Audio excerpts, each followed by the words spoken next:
G'day guys, Josh here. Welcome to another episode of Lost Art Compendium, okay? Now, I said last part of the honing mats that you can get stuff from your guild, okay? So, why is this important?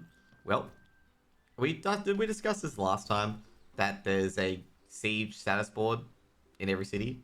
There's actually a guild merchant called the Sylmael Bloodstone Exchange. I do have an old video about this, so I'll put it into the link below of how to get Sylmael Bloodstones. Now, the reason why I made this video is because you can get honing mats via here as well. Okay, we'll go to the vendor. So the vendor here, this depends on, let's just go, how you get Sylmael Bloodstones first of all, in a quick to nutshell way. So to get Sylmael Bloodstones, you can just donate here every day. So donate, you get 50, 200. And also if there's a research going on, you can get this and get an extra 50 Bloodstones as well to speed it up. Now the other way to get it is through weekly tasks. So here you can do cube, fishing, or gathering. And where you find those is you find those in the guild request tab, as we talked about in the previous episode as well, to get these. So the first time you do these, you get a certain amount. The higher difficulty you do, the higher amount you get. Now difficulty is actually curbed by your guild rank in these areas. Okay, so guild rank, what I mean by that is like guild rank of the task. So for example, if your research, you can see it here as well, like the ones that you've done potentially as well. You are capped by the research. Like for example, you can see here the research in progress weekly trade skills task. You can raise up to level 5. Okay, so at the start will be level 1, then level 2, then level 3, then level 4, then level 5, and you get 30 bloodstones each tier of difficulty. Okay, for the first time. So you get 500, then 530 for next level, 560 for level above, 590, and then 620 at the top.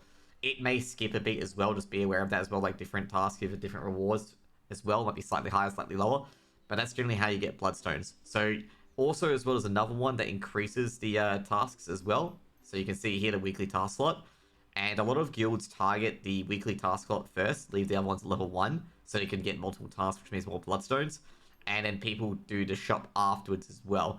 The shop's actually very, very important because it allows you to purchase more honing mats, what we're talking about. But we're talking about getting bloodstones, so you want to do as many tasks as possible, and you want to make sure you donate to your guild every day, including the gold as well, if you can. Okay?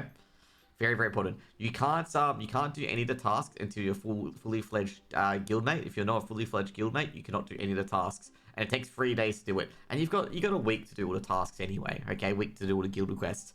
With the guild requests, if I'm going to say right now, if you're a guild lead and stuff like that, the ones you do want to target is probably cube being one of them. If you want to do the cube. If not, you want to target 1 gathering, 2 sailing, okay? The sailing ones you want to gather are the ones that exploring the seas, the Gina coins, because they're pretty easy to get, and last but not least, fishing, excavating, any of the ones that can be done very, very quickly. Trade skill quests can be quite annoying as well. If you're in tier 2 and you don't want to do trade skills quests, you can actually replace it with boss rush, okay? Especially if you're in tier 2, tier 3. If not, do it with the cube instead, okay? Because everyone can do it. Cube's pretty quick, it's like a 10-minute run, and you can get your things done very, very quickly. Now, if you want to farm up the guild bloodstones, which you should do as well, you do want to put the selling tasks on, as long as it's not the boys or anything like that, as long as it's just, exploring the seas and getting Gina coins, because you can farm those up really, really quickly to get the top tier tasks done, because the sailing tasks aren't limited by life energy. It's limited by sailing durability, which you can purchase by silver. Now let's get to the store. Okay, so you get some bloodstone coins. What can you buy in the store? So the first things first, let's just go through the XP potions. You can buy silver and XP potions here. I do not recommend buying any silver here. Like, the silver is fucking laughably small. No point. Don't bother. Honing mats, you can buy all the honing mats here up to a weekly limit. And this is by character, okay? So if you buy everything here, you can go into another character and buy everything here as well. This is why it's so important to join a guild early on that does tasks, and an active guild as well. You can also put your alts into one guild or different guilds and stuff like that. Depends on what you prefer. But as long as they're active and giving tasks out and stuff like that, you put them into here, and you can buy the mats as you see fit, or what mats you do need. Be aware that only the leap stones are bound, and the pouches are also bound. Everything else is unbound, so you can actually give these destruction and guiding stones to your alts, so you're trying to level up. And that's what I did previously as well. Like, some of the ults were in tier 2. I actually got my main to give back the mats, okay, to my ults to get them to tier 3 to help my main out a bit later.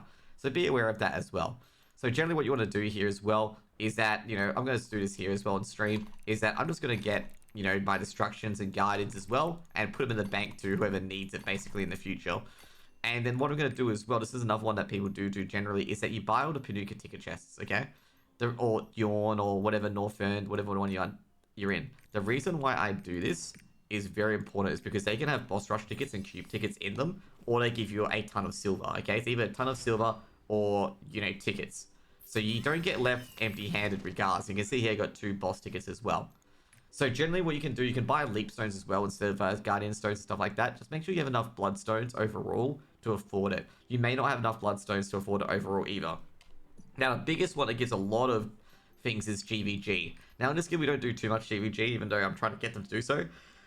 With GVG, you can apply it to attack any of these areas, okay? Like, you can attack an S area where you need, like, 40 people and stuff like that. Or you can go to, like, a lesser area where you only need 8 members and stuff like that. And you still get, enough, bloodstones from it. You want to do the bigger areas because the bigger areas give you more bloodstones. And, basically overall, like with the guild, stuff like that, you can do this with like 10 people or so. And even if you don't make the timer, you still get a bunch of bloodstones as well. Like 1.1k bloodstones, nothing to sneeze at basically, okay? But yeah, you probably want to do above B generally. Or you don't want to do like these ones here, like the small ones. You probably want to do the big ones here, like Tranquil Islands, because you get a lot more from it as well. Now with the raid matches, which is the other one as well, it doesn't really matter which ones you go for, but they do give, thingers as well. You probably want to go for the higher ones, at least C or B, because they give a lot more bloodstones, okay? And your guild should be able to do it. These are very, very easy to do. You can probably do this incredibly, incredibly quickly. Like, it probably takes, like, a minute at best. However, the other ones, which are the siege ones, they take about 10 to 12 minutes, but overall it's very, very quick. And you get a lot of bloodstones at it. You can only do it once per week, however. But basically, you want to make sure your guild's doing all of that, so you can purchase as much match as you can from the guild shop. Now, be aware as well that the guild shop does take a while to research and stuff like that. So the later guilds that are at, level 15 and 16 and stuff like that will be able to give you more bloodstones and more opportunities. While the earlier guilds on level 3 and level 4, won't be able to give you too much, but it builds up over time. Okay? And that's pretty much it with the guild stuff. And that's how you generate guild bloodstones, how you use them, and what you utilize them for as well by going to the guild store. And that's how it gets honing mats as well. Anyways, guys, hope you guys enjoyed the video, and hope you guys have a wonderful, wonderful day.